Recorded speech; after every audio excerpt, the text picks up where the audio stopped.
Ito ang beef steak. Magluluto tayo ng beef steak.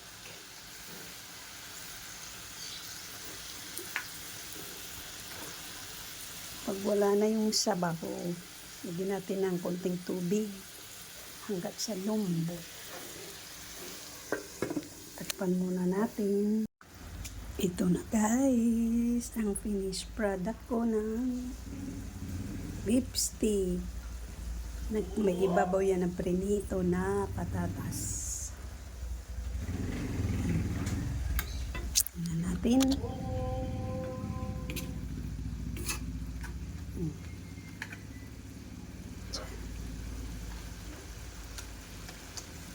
Okay na.